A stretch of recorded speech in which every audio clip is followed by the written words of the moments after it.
You know, from time to time, I hear from people out there in listener land about working in talk radio, working in radio, period. And from time to time, I try to give you some kind of an idea as to just what it is that is done in talk radio, what is done in the broadcasting industry to people who work in it, so as to dissuade and discourage any souls out there who might be so foolish as to consider this for a career. If you have ever visited the facilities at WFLA and have used any of the facilities at the facility, you will find a sign posted right next to the facility. And the sign says, in very large letters with an exclamation point, "Attention! The practice of using paper towels in conjunction with toilets in any manner whatsoever is strictly prohibited. Parenthesis, especially that of flushing. Parenthesis. Signed, the management." Now, I've been here for just a shade over 5 months. And I saw this sign the first day I walked in the building. And most nights I lay at home, awake, tossing and turning, trying to ponder the real meaning of this sign. Let me share it with you again. Attention! The practice of using paper towels in conjunction with toilets in any manner whatsoever is strictly prohibited, especially that of flushing. Well, I have tried to figure out how one would use paper towels in conjunction with toilets and not flush. And about the only thing I could possibly think of would be not flushing. However, apparently from reading this sign, it is somewhat acceptable to leave your paper towels in the toilet if you don't flush, since it is clearly not as prohibited as especially that of flushing. Now, one of the reasons I lay awake at night and toss and turn over this particular sign is that most of the people in management earn far more money than I do. Far more. Most of them are younger than I am. And I wonder what we are doing with our youth and our colleges and our broadcast and broadcast management courses in college, so that when these people get out and obtain employment with fine organizations such as Sconix Broadcasting, that they sit around behind closed doors, earning huge amounts of money, playing with their pencils, trying not to hurt themselves, and eventually come up with, attention, the practice of using paper towels in conjunction with toilets in any manner whatsoever is strictly prohibited, especially that of flushing, signed, the management. I was going to bring this to the attention of management, but they were in a closed-door meeting, probably writing a revision to this. And I don't know what in the hell it means. I have no idea what in the hell it means. I mean, how would you possibly use a paper towel in conjunction with a toilet if you weren't going to be flushing? I don't expect you to be able to answer this, but it's just been bugging the hell out of me for 5 months. And I had one of those calls earlier this morning about, how do I get into talk radio? Well, if you are listening, is this the kind of organization you want to work for? I mean, do you really want to work in an industry where high-paid management personnel sit around making up signs like this? I mean, can you imagine how many hours upon hours of meetings this took? How many rough drafts of the sign it took? The precise wording, checking it with the legal department, getting permission from corporate, whatever the hell that means, before posting this sign. Can you even begin to imagine wanting to work in an industry like this? Just thought I'd point that out. It's not what we're doing the show on today. It's not even close. There's one poor soul on the phone. He wants to tell me a story. I'll take that, and then I'll tell you what we're going to do today. Rick in Indian Rocks Beach. Hi, you're on the air at WFLA. I know, Bob. That's not the subject, but I have to tell you. last night I was over admitting someone into a local hospital, and as they're going through the admitting procedure and so forth, I looked up and I saw this little sign, and the sign said, "No unauthorized individuals allowed beyond this point without a badge." So in other words, I started to think. If you have a badge, you can still be unauthorized. Exactly, right. So I had nothing else to do but shoot my big mouth off, and I went over to someone. I said, who wrote that sign there or whatever? Well, nobody would admit to it. 1 second, maybe I can clear this up. Teddy, does Sconix own hospitals too? Yeah. He does hospitals must be a Sconix hospital. Yeah, must be a Sconix hospital. So I said, could I make a recommendation? Why don't you just say, no individuals allowed beyond this point without a badge? Well, it was probably because if you're unauthorized and you have the badge, they'll let you through. Well, it was they probably used the same legal firm that we use for getting clearance on signs posted around the building that required that precise language. I mean, especially that of Flushing. What in the hell does that mean? Well, it's a threat. They threaten you too. The signs like to threaten people. I don't know why. You rarely see a sign that would say, please, appreciate our amenities and do not, and assist us to keep this area clean. I mean, I was thinking, suppose that would be nice. I was thinking, suppose I was sitting there on the thing. The John, yeah. Right, and I was doing my business that one would normally do in that position, using that particular appliance. Exactly. And suppose I had suddenly had a runny nose. Exactly. I guess from reading this sign, I can't reach over and get a paper towel and go, and then throw it away. Because it says, the practice of using paper towels in conjunction with toilets in any manner whatsoever is strictly prohibited. So what am I supposed to do? Let it, dribble on my shirt? No. I can't use that cheap toilet paper they get. I mean, my God, even if I took 50 sheets of it and tried to blow my nose, bam, would go right up against the wall. Bob, I've got the answer. We track down whoever wrote the sign, and we get it amended to the point where we have a few exceptions. Spontaneous sneezing will be tolerated, okay? And we could think of maybe 2 or 3 others that they could deal with, Well, this organization is not unlike any other organization. There are good times, there are bad times, there are good policies, there are bad policies, et cetera, et cetera, et cetera. So it's not unlike any other organization, and I just can't help but feel, this is what keeps me awake at night, that with all of the problems that exist in this organization, that, this is the best they can do, the practice of using paper towels, et cetera, et cetera, et cetera. We're surrounded by the world's going to hell in a handbasket, and these people are worried about paper towels? You drive down the street and you see a sign, drive slowly, children. Now, that means adults can speed, or what? I guess so. I don't know. Beats me, too. It does? I don't know. Well, okay, Bob, I know that's not your topic, but no, not at all. That. Not at all. Thank you, Rick. Okay. Take care. Anybody else who wants to call up on this, forget it. It has nothing to do with what we're doing today. Just had to bring that. It's been bugging me for 5 months. For 5 months. I think I'll try to make an appointment with management and see what the hell that means. No, we have something totally different for you today. What we are doing today is one of Bob Lassiter's patented polls. We haven't done a poll for a long time. This poll will be on sex and the military. It's kind of in honor of the story that is in this morning's paper about the courts prohibiting the Army from allowing admitted homosexuals to re-enlist. It's not really about that. It's just kind of in honor of it. So we're doing, it's a 12-question poll on sex and the military. I won't even read the questions to you. I know in my heart that my phones will just be filled with people willing to take this poll concerning, I'll tell you what it concerns. What is acceptable or not acceptable in the military in terms of sexual practices? Let me give you the telephone numbers. Oh, my God. There's a new button on the board. Do you have any idea what it's for? See it? I'm talking to my producer. It's in between the toggle switch and the volume control for the speakers. Do you have any idea at all what it's? There's no instructions, no nothing. Isn't that the master cylinder self-destruct button, Bob? I don't. Should I push it? I wouldn't.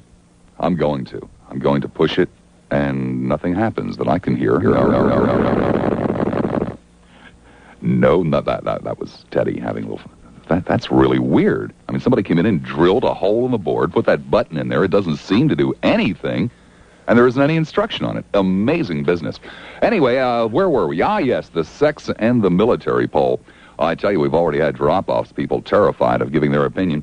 There are strange start today. Well, let's get right down to business with Ray in Tampa. Hi, Ray. You're on the air at WFLA. Morning. Morning. Afternoon. Whatever. It's okay, Yeah. Ray.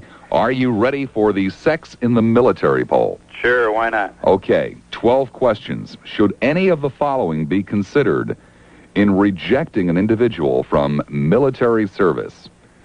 Number 1, admitted homosexual tendencies. Yeah. Yes. Number 2, suspected homosexual tendencies. Yes. Yes. Okay. Number 3, admitted heterosexual anal intercourse. No. Okay, it's all right to duke a girl in the rear end, but not a boy. Number 4, heterosexual oral copulation. Sure. Yeah. Yes, that No. should... No. Yes, No, no, it no. Yes, no, no, No. no. Admitted bisexual behavior. That's an iffy. And iffy. Going both ways is an iffy. Okay, I'll just put that under the According to iffy how column. far you went one way or the other. Yeah, I understand. Number 6, participating in group sexual activities.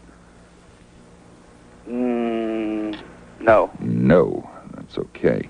Number 7, this is, of course, for the female soldiers, admitted nymphomania.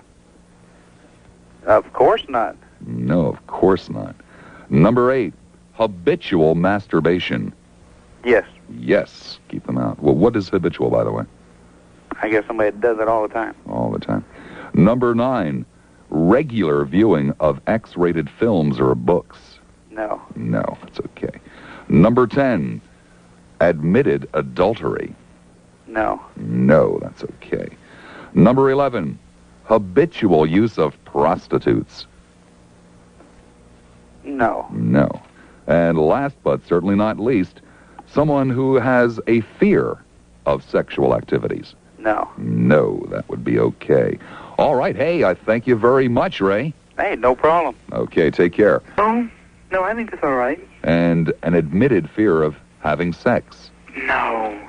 Okay, thank you, Bruce. You betcha, Bob. Hey, Bob. Yeah? You know, I'm a homosexual myself, and I feel that I could, fight just as well as any other guy could.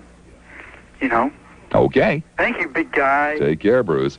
Scotty Yes, hi, shouldn't be considered in Tampa. Hi, Chuck, you're on the air. Be considered in rejecting an individual for military service, starting out with the ever-popular admitted homosexual tendencies. Yes. How about suspected homosexual tendencies? Hell yes. Okay. How do you suspect someone, by the way, of being a... Well, I mean, if he's a fag, I don't want him fighting next to me. If he even acts like one, I'll do it. I'm kill him. Okay. I don't want to, get no diseases in the Army. Okay. Number 3, heterosexual anal intercourse. Heterosexual? Yeah. Hey, hell, that's all right. Okay. Heterosexual oral copulation. Yeah. No, no, that's good. You can do that, but heterosexual. Bisexual behavior. Bisexual behavior. Hell no, I don't think so, not at all. No. Okay. You shouldn't do that. So in other words, that should keep them out. Yeah. Yeah, okay. Well, let's remember here, should any of the following be considered in rejecting an individual? Okay. So, we don't make All mistakes here. Participating in group sexual activities. No, that shouldn't be considered, I don't think. Okay. Admitted nymphomania. No, that should be considered in rejecting somebody. I think that's pretty disgusting. Doing it with the dead ones, but, Habitual masturbation. Yeah, I think that should be considered in rejecting somebody. If they're, whacking off, they're going to disturb everybody. Chris Clark, call 527, please. Chris. Regular viewing of X-rated films or books. No, I think that's okay. Adultery. Adultery, no, I don't think that should be considered. Habitual use of prostitutes. No, I think it's okay, but don't let my wife tell I said that. And last but not least, an admitted fear of sex. No, that shouldn't be considered at all. Okay, thank you very much. You betcha, Bob. I'll tell you something. Yeah. I don't want to be fighting in the line next to one of them guys, because I tell you, you get in trouble. Okay. Okay. Take care there. Shirley somewhere in Hillsborough County. Hi, Shirley. You're on the air at WFLA. Hi, Bob. Are you ready? No, it's No. very interesting how they don't want to fight in line next to those guys, but they sure don't mind watching them on the TV set. Okay. Now are you... Did you want to talk or something? Or are we just looking for a place to rest your weary bones? Or No, what? I wanted to add a small middle ground to the survey. Early on, when where does it say that you can, edit the survey? well, I didn't want to. I just wanted to offer a middle ground thing here. You were talking about animal intercourse earlier on. No, anal. Oh, I thought you had animals. No, No? anal. Well, maybe we need to expand the survey to animals. Well, no, I know my audience, and I know how they would answer that. They would kind of throw off the results of the survey. Well, I was going to say there's a middle ground there, too. Really? Yeah. I think that actually, rather than just condemn this out of hand, that we ought to, as far as animal intercourse is concerned, that we ought to limit the Navy to goats and the Army to mules. I see. No, I wasn't condemning anyone. I was just simply asking. Well, I thought that perhaps your audience might. I thought there might be a middle ground there. Well, perhaps your audience would be more interested in talking about goats and mules, but my audience is very sharp, very hip. Very hip. Gary in a phone booth in St. Petersburg. Hi, Gary. You're on the air at WFLA. Gary, how could you do that? I do declare. Here we go. Should any of the following be considered admitted homosexual tendencies?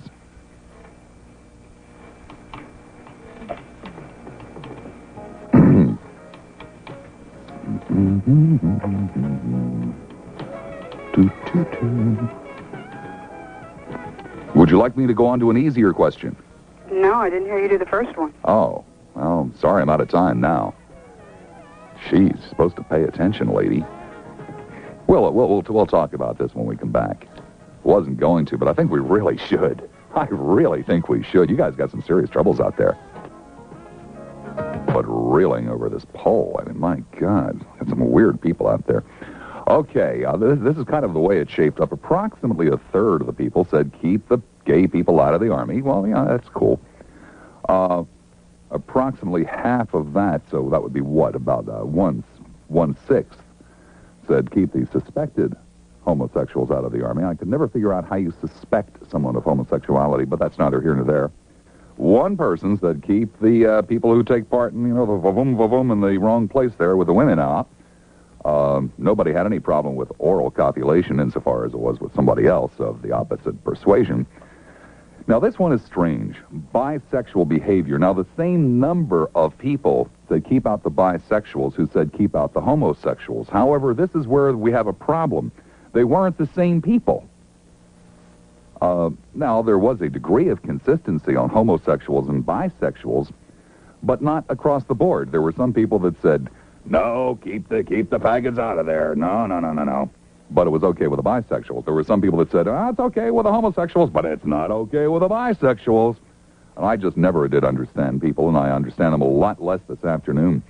5 people, or roughly about 1 in 5, said, to group sexual activities. No, you are not moral enough to kill women, babies, and burn down villages if you have ever taken part in sex with more than one other person. No. Nymphomania, that was very popular. Only 3 people said keep out the nymphomaniacs. Now, I don't really know what a nymphomaniac is. I don't believe I've ever encountered one.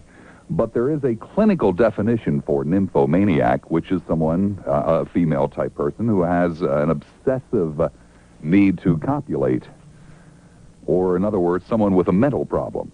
But that didn't bother most people, especially the men. Habitual masturbation. Only 2 people said keep out the habitual masturbators. Again, the word habitual, I appreciate these words mean whatever you want them to mean, but habitual masturbator would also be someone else who was obsessive, and I would think, but what do I know? No problem whatsoever with people who view X-rated films or books. That was okay across the board, whatever an X-rated film or book may be. Nobody had any problem with that. Now, here's the one that really, really gets to me each and every time, and this one really tells us all, no matter who we think we are, where we are coming from. Adultery.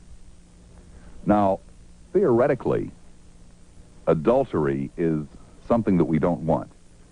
Theoretically, in this society, adultery is real bad. It kind of breaks up the family, and, it's destroying the marriage vows and so forth and so on. But it was perfectly fine to have adulterers. They were moral enough to burn villages and kill women and children and things like that. Adultery, not one person. The only two categories that was clearly fine with my audience were oral copulation, adultery, and reading X-rated books and going to X-rated films.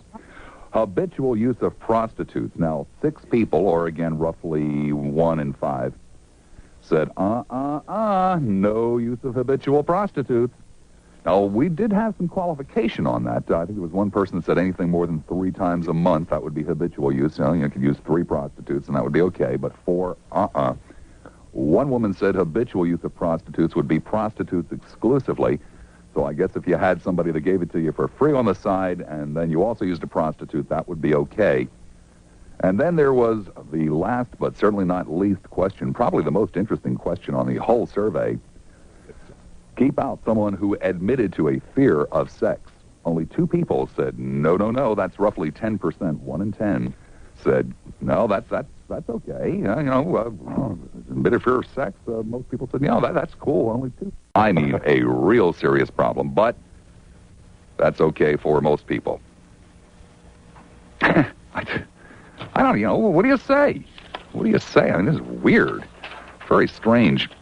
I wonder if perhaps we might have ourselves a real serious little chat this afternoon, because I'm really quite curious. I'm not trying to make fun of any of these answers, although I do find some of them amusing.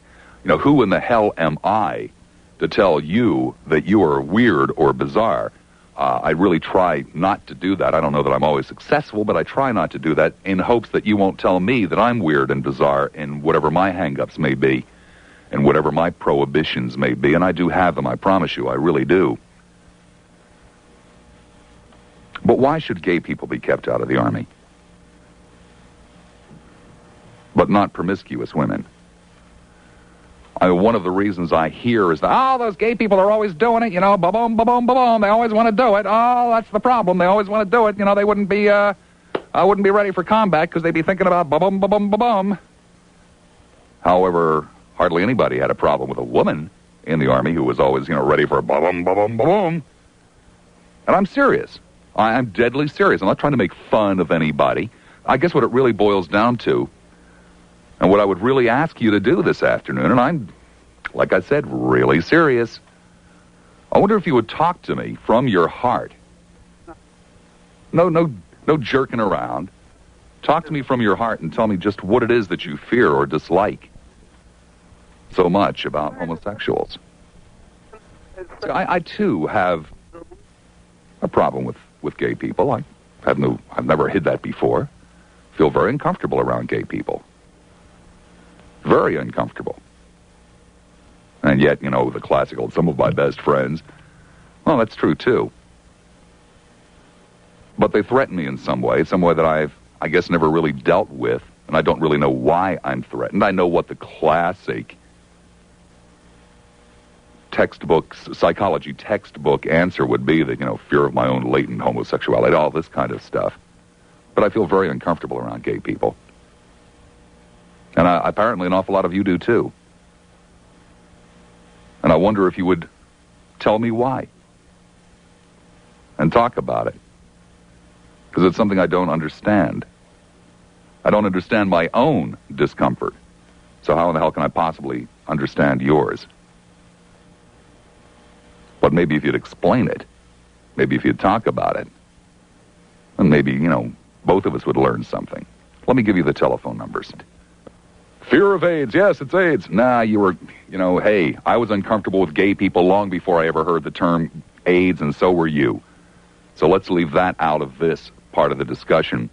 And then the second thing that I just don't want to hear is, because, it's against God's law. Well, hey, you were probably uncomfortable with gays long before you heard about God's law, too. So let's leave God out of it, and let's leave AIDS out of it, and just talk about, what's inside you. And I'll talk about what's inside me. and see what we can come up with this afternoon, if you're willing to do it. You probably aren't, in which case I'm really going to really get very PO'd, and I'll end up talking about professional wrestlers or tasty cakes as I sit here and stew for the remainder of the program, because you guys won't hold an intelligent adult conversation with me. And I'm not here to make fun of you. I'm not here to jerk you around. I just want to know what it is that makes you uncomfortable. And maybe everybody will learn something, if you'll take part. 99 to the phones we go. Ed and Brandon. Hi, Ed. You're on the air, WFLA. Hello, Bob. Hi. Actually, I only called for basically one point. It's something that the very few, the very little parts of the survey that I heard, I kept hearing people saying that it was, if it was admitted, then no. And then they said if it's suspected, or if it was admitted, they say yes, and if it was suspected, they said no. I suspect people were being dishonest with me and themselves on that one. I do too. I think either that, they're being hypocritical, where they're going, well, we can't infringe on people's rights, but they don't mind infringing on the other people's rights, the gay rights. You know what I mean? Well, I'm not totally sure I know what you meant by that last sentence, although I do agree with you. They were either being hypocritical or dishonest, without even realizing they were being dishonest. Yeah, because frankly, what difference should it make if you were either admitted or not admitted? Right. That's exactly how I felt. Whenever I heard somebody answer that question, yes, and then no, it was like, yeah, sure, pal. But that's basically it. Thank you, Ed. And by the way, tasty cakes were great. Okay. We'll see you. Glad you enjoyed them. 120. To talk, I mean, I was in the Navy for a while. I mean, the big deal is, hey, who did you lay last night? Which woman did you go out with and everything? They're really getting on the women. I think a lot of them would like to see the women get into the military, not for the fighting purposes, not for helping out the men in the military, but just as a sex object. Right, keep the cost of sex down. So I don't see where there's really much of a difference. I think if women were allowed in the military, you would be hearing a major uprising by the women in the military about the attitudes of men towards the women. Just as we're hearing about these men towards homosexuals. Another thing is, I really think, in my belief of it, I think that men have a tendency to go into the military. There's a great appearance of, manly, a few of the proud, the Marines and all that. I think it's a macho image all across the board in the military, in the services. And I think for the same reason they don't like having women in there, or maybe a few different reasons, but for generally the same reason. They don't want women, they don't want homosexuals. They don't want anything to undermine their macho image. And I think these men are probably very insecure if they're fearful. I can see a little wimp who really is kind of unsure of who he is, being a little scared around a homosexual that, oh my God, maybe I'll get sucked into this dirty deed or something. Or some kind of a disease almost, like I've got to stay away from them or I'll become a homosexual. But these macho men that get into the military and everything, it would seem to me they'd be least to worry about being swayed into something like this, and yet they're the ones that really feel like there's some kind of pressure put on them if they even have to talk about it. It just seems kind of strange. I bet there's a lot of closet cases in there because I really... Well, virtually every gay person I've ever known has been in the military. Far, far higher percentage of the people that I encounter who are gay have been in the military than people who are not gay. I mean, if you really look at it, I would guess if a woman was an nymphomaniac, it would be a pretty smart thing to go into a male-dominated area like the military if you wanted to pursue your sexuality. Well, first of all, what the hell's a nymphomaniac? Well, yeah, whatever. I mean, going into, if someone really loved copulation with the opposite sex and she was a female, I would think that she would probably want to go into the military and be around men. I saw quite a few of these women in the military, in the Navy, and I would think the same would be for homosexuals. They probably would, like to go into an area where they have a better chance of meeting more men. Or maybe there's another reason why younger homosexuals go into the military. Maybe it's try and find manliness. Exactly. To try and find out if they really are a man, to pursue the manliness side and get away from Precisely, because who amongst us has not heard when we were growing up, especially my generation, go in the Army, it'll make a man out of you. Yep. Yeah, and who is also not heard if you fail with a girl. Well, what are you, a homosexual or something? And it's almost like homosexuality is a disease. You're going to catch it if you breathe in too deep around a person or something like that.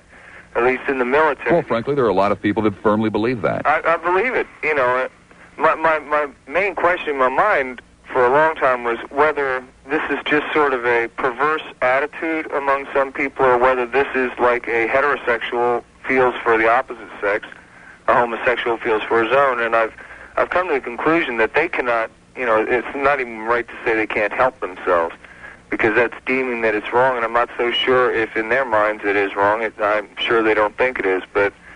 well, I don't think it's so bizarre to say they can't help themselves. Do you have sexual preferences? Yeah, I have sexual Do you have sexual hang-ups? You know, things that, I can't do that, I can't talk about that? Oh, sure, everybody has a little... Well, you have them because you can't help yourself. Oh, no. I mean, you can control, but what I'm saying is something as deep as going for a sex. I think everybody's pretty cut and dry about, they may not admit it openly like closet people, but I think for the most people are very cut and dry about what they like, male or female. I think a bisexual, basically, you could almost call them homosexual. I think that they may become bisexual out of a desire of being with the same sex, but also having to fit the society's norms, and so they fit in with the opposite sex to make it appear that way, Follow what I'm saying? Yes, I do. So, it's a big mind game, and I don't think, bottom line is I don't think that they should be held away. Now, if you have somebody who is a homosexual and he's chasing all the men around, he's going to last about 2 days anyway. I should think. Richard, I've got to run along for a news brief, but I want to thank you very much for the input. All right. Take care, my friend. Yep. Brian. Okay. I'm an 18-year-old young gentleman, or I guess adult, you would say. So I really haven't had a great opportunity to know many homosexuals. I've been in high school or in school most of my life, but I have had the opportunity to know a couple. And you pose the question, why are people uncomfortable around homosexuals? And I believe most people would say, am probably at least a little uncomfortable. And I'll at least try to give you the best answer I can. It's all I can ask for. Yeah. We live in a world where when you're born, your parents expect you automatically to grow up and get married. If you're born female, then you're expected to get married to a nice-looking young gentleman. And if you're born male, then you're expected to get married to a nice female. So automatically, anything beyond that, I think, would be considered unnormal, just because they're different. What about gay rights? Do you support, quote-unquote, gay rights? Sure. I see no problem. Why? Well... So I don't.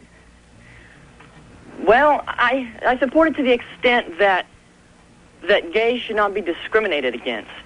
I don't think... Well, I don't think anybody should be discriminated against. Well, I don't think that they deserve any more rights than any other person. Well, okay, that's my position. I just say, okay, you can't turn down...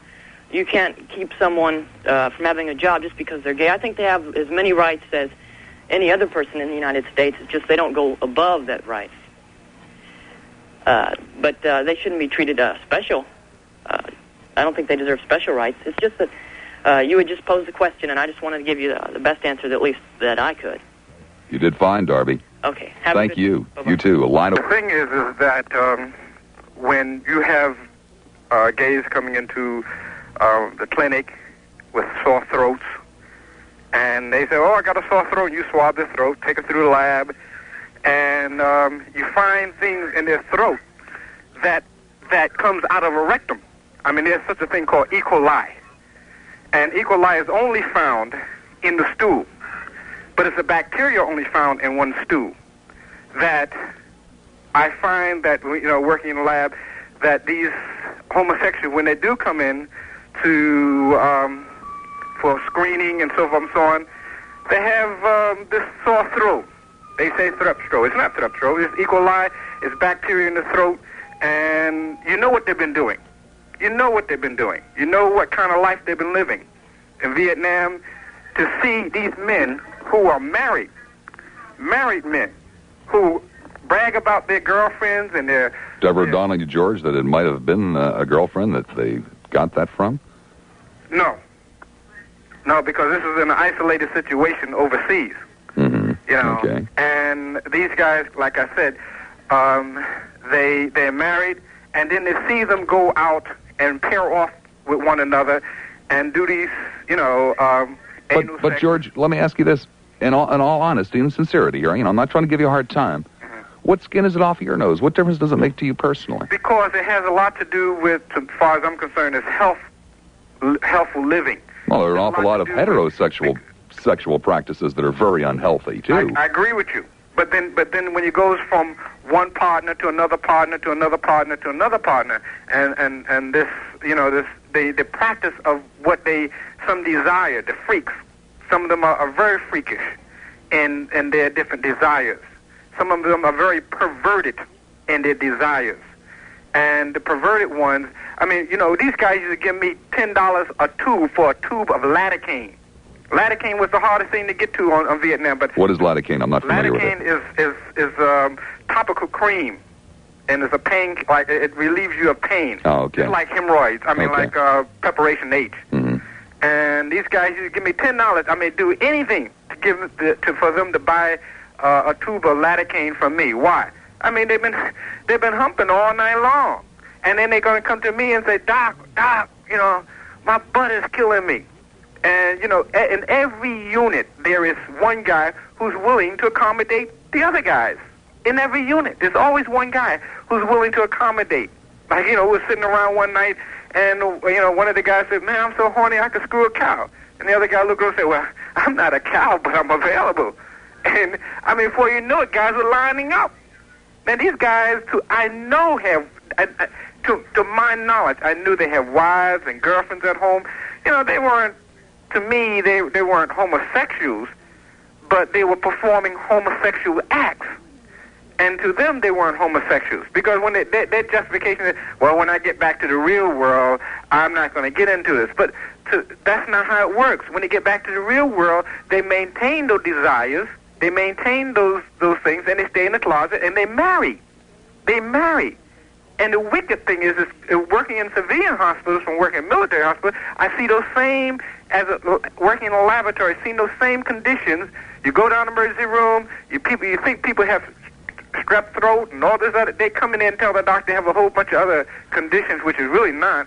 And you go in the lab and you run the lab test, and they have everything that you could possibly imagine in their mouths and their rectums and so forth and so on. Where do they get it from?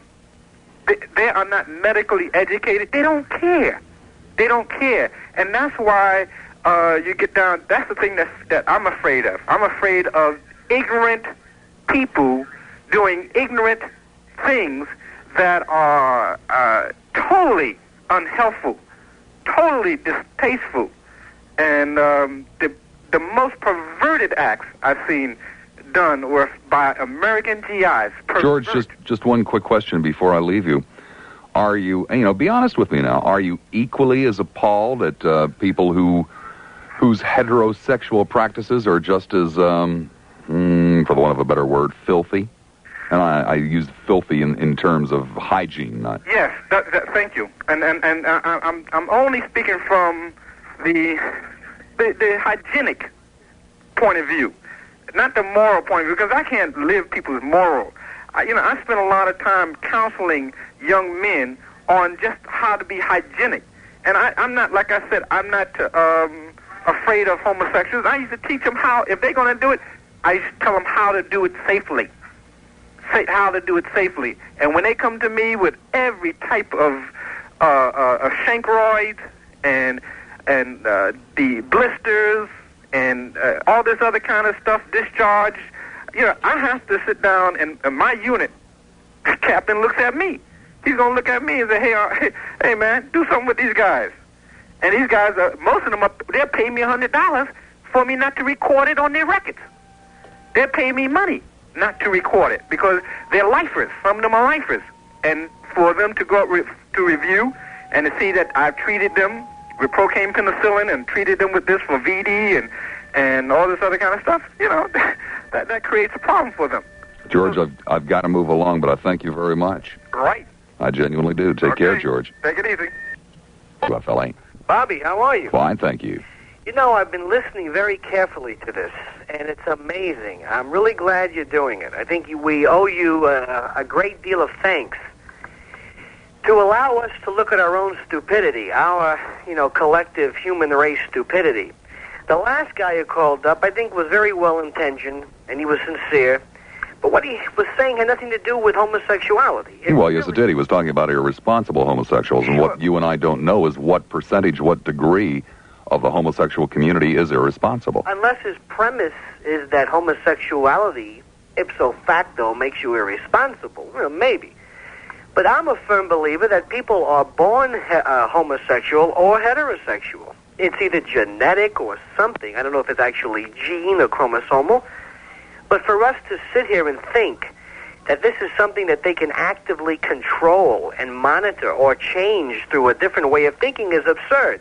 I tend to agree with that. Let me tell you what I don't like about certain types of homosexuals. And I wish I didn't do this. But it's not so much the homosexuality that bothers me.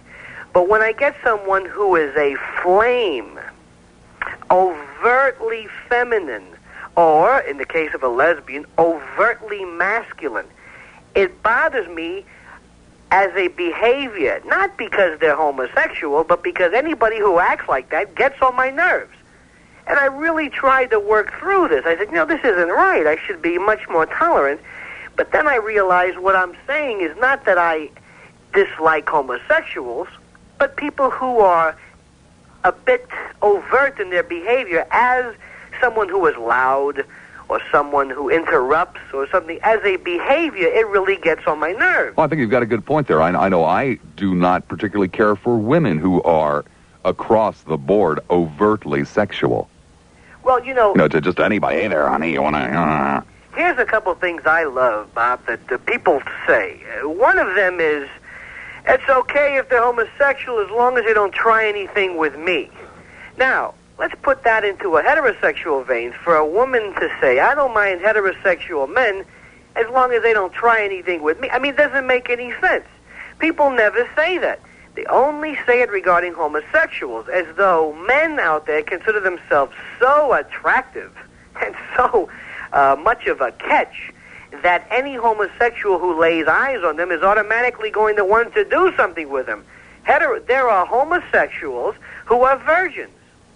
There are homosexuals who've never had sex before. There are heterosexuals who've never had sex before. Does a person's sexual behavior actually acted out? Does that determine if he's homosexual, or is it the mindset? I've often wondered if a priest were homosexual and took a vow of chastity, as some religious sects do, S-E-C-T-S, that is, the Jesuits, for example, vow chastity, poverty, the whole bit. If he was a homosexual but never, ever actually acted out on that, is he a homosexual? I mean, if I am an alcoholic but never drink, if I am a murderer but never kill, I mean, are we something if we don't perform the actual act? Well, I think society says no. Well, I say yes. Well, I would too, but society says no. Well, society's interest, that basically, let's get down to this. We don't like anybody different. Society doesn't like people who are too short, too tall, or maybe not too tall, too fat, too bald, too whatever. Anything that is different from the, quote, norm, we don't like. Why do you think there's racism? It's merely because the more different you either look or act, the greater the probability that society as a whole is going to shun you. It's just that simple. We don't like anything different. Now, what I think is one of these days, what we should realize is that a lot of people, I think, out there associate the entire AIDS epidemic merely with homosexuals. And granted, I think... Well, it's a very convenient excuse for your homophobia, and that's why I just totally locked out, God and AIDS from this conversation. Sure, but that's something people bring up. People are frightened.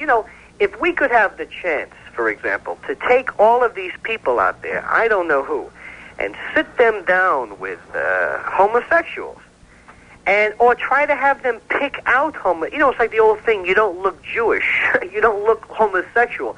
I think people would be surprised at how really normal. And it's only the unfortunate cases that are so overt, so odd to us. I mean, the ideas of these flaming homosexuals or very butch homosexuals with leather on it, studs, and, that's what people come up with in their own mind.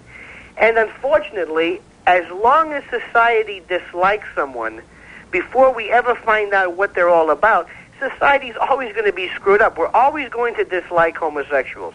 It'll never, ever be cured, no matter what happens. Since the beginning of time, we don't like anything different. And if only people could wear a mood ring, if only we could look at ministers, pastors, business leaders who are, quote, heterosexual, and if only we could tell what they really think is sexually erotic. You mentioned nymphomania. Male version of that is a satyr. It's the same thing as a nymphomania. No, male version of that's a red-blooded American boy. Of course. If a woman were to have indiscriminate sex or have an inordinate desire to have intercourse, she's called a whore, a tramp, that kind of thing. If a guy does it, now let me ask you something. If your son, I know you don't have kids yet, but you might, or what have you, but if you had a son who came home and said, Dad, guess what? I got laid. By a woman, I hope. But I think most people out there, most men, would try their best to act offended, but deep down inside would say, he's a chip off the old block. What a guy. Remember the old... Or go into the other room and go, whew. Sure. But if a girl comes home and says that, hey, Dad, guess what? I lent myself to a motorcycle gang. I think we would say, oh, come on, Jennifer, the whole thing, I guess what I'm saying is so much of a truism, and it's nothing that profound. It's so obvious. It's amazing. Everybody calls up, and they're trying to convince themselves that they have a valid reason to dislike and to be prejudiced against homosexuals. That's really what the gist of your whole show today is. People not calling up explaining what they really feel, but almost trying to convince themselves that it's okay. And they will make any reference to whatever to give their thought credence, the Bible or nature or what have you. Well, let's see what it turns into. Lionel, I thank you. Okay, Bobby. Talk to you later. Well, I also want to, my wife asked me to tell you a story. When she was in the military also. She was stationed out in Monterey, California. Mm-hmm. And there was someone in her unit who was a very vocal gay basher, just speaking out against them all the time. And he found out in the middle of the night, one night, that his roommate was gay by the fact that his roommate was trying something on him. Well, he let his roommate finish and then beat the crap out of him, and they both got kicked out for it. Well, there is justice in the world after all. Yeah. Oh, we'll just all use our imaginations. Oh, yeah. Thank you, Marcus. Okay, bye. Take care. A line open in each county. That's the way I feel about it. I'm sitting here thinking about, listening to you, but also thinking about two cases or instances, I should say, in my life. First one was many, many years ago. I was working in Utica, New York, and there was a young man, very nice young man, who was my engineer at that station. And he shared a house with the engineer at the competing station. And the engineer at the competing station was a real nice guy. He worked at my station for free, helping his roommate out, et cetera, et cetera. Everybody knew him. Everybody in the business liked him. And one day, my engineer came in, and he was just devastated, just absolutely, positively devastated. He'd been living with this man, sharing a house, not living with, but, roommates, sharing a house out in the country for probably about 2 years. And the previous night, the engineer from the other station, his roommate, admitted to him that he was gay. And it just stunned everyone. No one had any idea under the sun. And these guys were really good, close friends. Ruined the friendship on the spot. To the best of my knowledge, it was just, a conversation and an admission of a lie. It was not a situation where he, tried to proposition him or something, to the best of my knowledge. Well, I think I knew somebody one time, and at the time that I knew him, I thought that he was a good-looking man, so to speak, that, when I went to his house, there always seemed to be women there and everything. And, you know, it's like, you know, you say, God, you know, I wish I had his luck or, you know, his sexuality or whatever it is that causes people to attract women like that. And then he had moved back to, I think, California or someplace. And I was talking to a friend of mine and relating the same conversation to him. And he said, well, that guy's gay or homosexual. And I would have never guessed it. And I would like to think that you know, it wouldn't change the way I feel about someone. If I saw that man today, that would be in the back of my mind. I couldn't lie about that, but I would, you know, probably treat him with as much respect and et cetera that, you know, I would have before because I like the guy. Well, the other instance in my life was, you know, one of these things that qualifies some of my best friends. Well, I knew this man was gay. Everybody knew this man was gay. We were pretty damn good friends for a long, long time. He came over to my house. We went over to his house. We had dinner over there. He, you know, had Thanksgiving dinner with him and all of his friends. Knew him for about 7 years. Not once in those 7 years was it ever mentioned in any shape, manner, or form. Towards the end, and the only reason it ended is because I moved away and we just never kept in touch. No particular reason. It's just one of the things that happens in life. But towards the end of that friendship, he got a new boyfriend, a new live-in boyfriend. And it's really rather strange because when I met him, his live-in boyfriend was my boss. And when the time came to move on, his live-in boyfriend was my boss under two totally different circumstances and conditions, just a remarkable coincidence. The live-in boyfriend would talk to me about it and about the problems and so forth and so on. But this man never once in 7 years did either of us ever mention it. And it was a very good, close friendship, and I miss him very much because he was a real large part of my life and taught me many, many, many things. Wasn't it I'll tell you, the only thing that keeps me from being with 13 women a night, 13 different women each and every single night, there's but one thing: I can't find them. Well, that's the only thing. I'm sure they're out there. I think it's just a look. And if I was with that maybe would keep you from finding them. But my point is, if I was with 13 different women each and every night, or 14, or even 3, I would be, first of all, promiscuous, and secondly, I can't shower that fast. So I would also be out there spreading disease and degradation and so forth and so on. Are you sure that it's just the venereal disease that's your problem? Well, wouldn't you be with 13 women a night if you could find them? Excuse me? Wouldn't you be with 13 women a night if you could find them? Not with my wife. She qualifies as expert marksman in the Army. I don't think I wouldn't want to risk it. But no, I don't think so. I don't think I have trouble enough satisfying her. I wouldn't even think of more than one. Okay, Jeff. Nice talking to you, Bob. Good talking to you. One line. You know, and, you know, just visualizing somebody eating Brussels sprouts, you know, gets me sick, you know. Oh, boy, you had me scared there for a minute. Well, yeah, I know, and we're on McHenry time now, too. It makes the button hard. But, you know, well, that's why I brought up about the food first. You know, think of something you really don't like, and imagine having to sit there and watch a person, you know, you bring up a good point. And eat it. You'll have me thinking on the way home today. When someone acts this way, you know, real query-like and looks you up and down, you can more visualize that person really being like that. Like that guy you knew for 7 years, I'm sure you always said to yourself, of course, oh, he couldn't be. He's just too swell, you know. He's too much one of the guys, you know. I think you bring up a good point, Joe. You're going to have me thinking about it on the way home. Mick Henry is ready with he is not ready with a WFLA traffic report. I don't believe this. Well, we'll just play commercials. To hell with McHenry. We are excluded, and we only want to be included. I am a homosexual. I'm 60 years old, and so I've been a homosexual for many years. Some of the things I've heard this afternoon has made me very angry because people just simply don't understand. And I can understand that. How can we expect them to know what we feel and what goes on in our mind and our bodies? I might say I do have a monogamous relationship, and I've lived with the same man for 32 years. There's a hell of a lot of heterosexuals can't say their marriages last that long. That's true. That's right.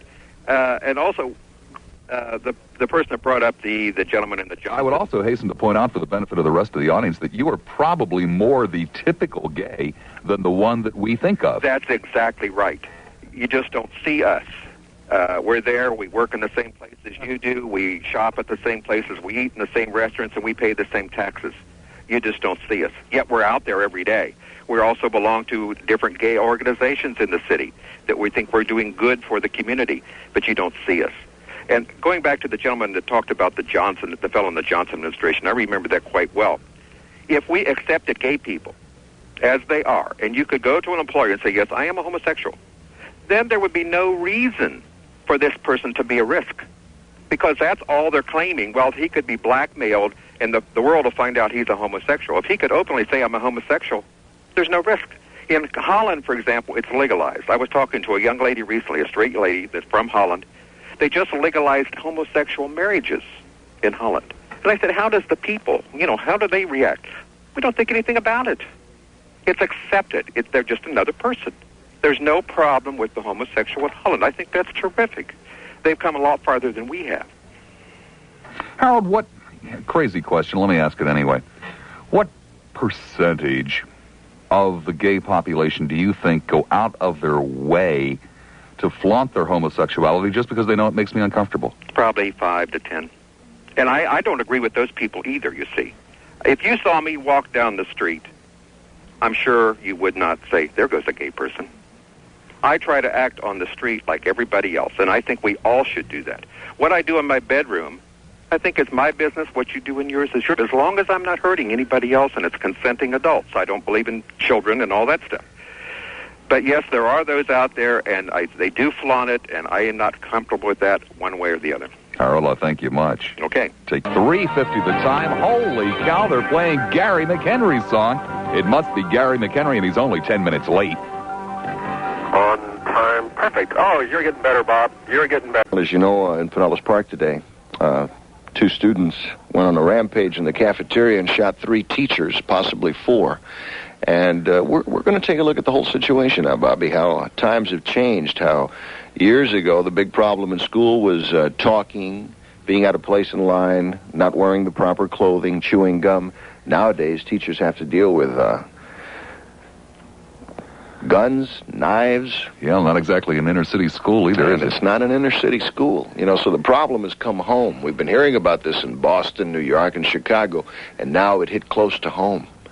And we're going to talk about that this afternoon. Plus, we're going to have some coverage from John Keller as to what's going on. They're having a press conference at this very moment at Pinellas Park. I don't know. We were just talking about a couple of things off the air I'd like to bring up.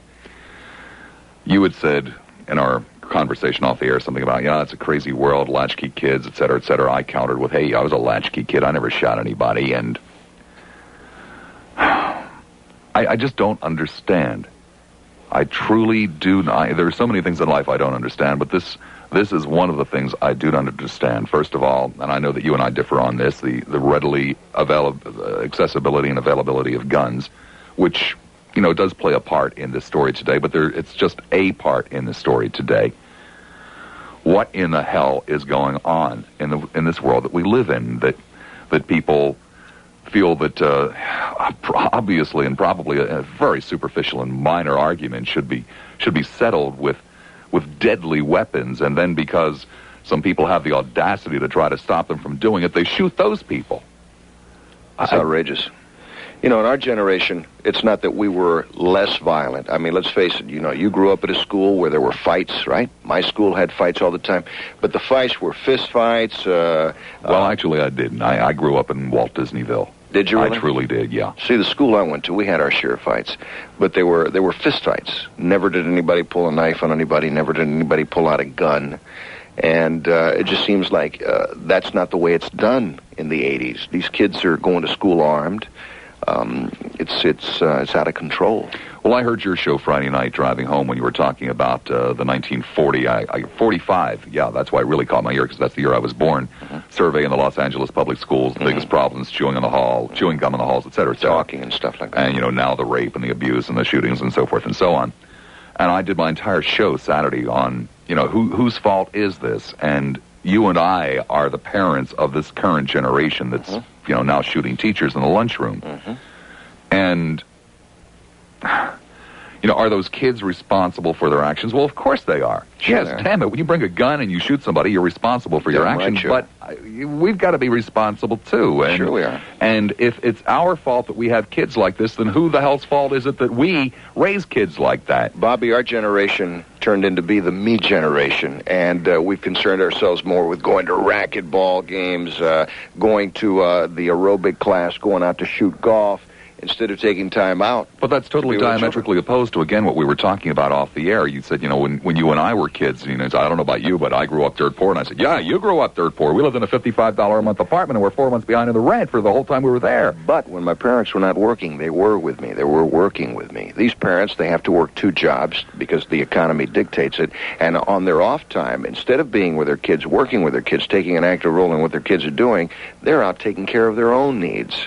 The economy dictates that we work 2 jobs. I'm Yes, not it does. positive about that. You don't think so? Well, I'm not saying I don't think so. I just said I'm not positive about that. We make good money, okay? The majority of the people out there, to live today, Mom has to work, Pop has to work. They both have to work in order to make ends meet.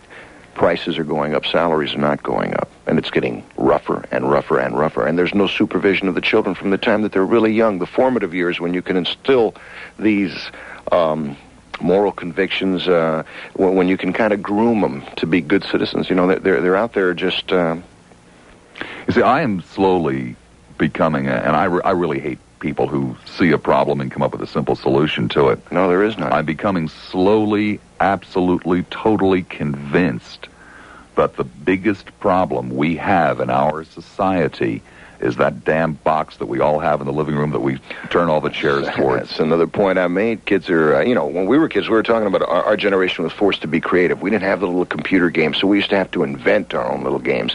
And we were involved in basically innocent type of activity. These kids go home, turn on that MTV, and they sit there in front of the box and sit there and get bombarded with some pretty heavy anti-teacher, anti-family, anti-everything messages. You know, the Beastie Boys, Quiet Riot, Ozzy Osbourne. We didn't have any role models like that when we were growing up. No, but they're 38, 39, 40, 45-year-old men who are selling that stuff to them. Yep, they sure are. Who the hell's fault is it? Who the hell's fault is it? We'll talk about that this afternoon. Thank you for the time. My pleasure. Bye, Hannity.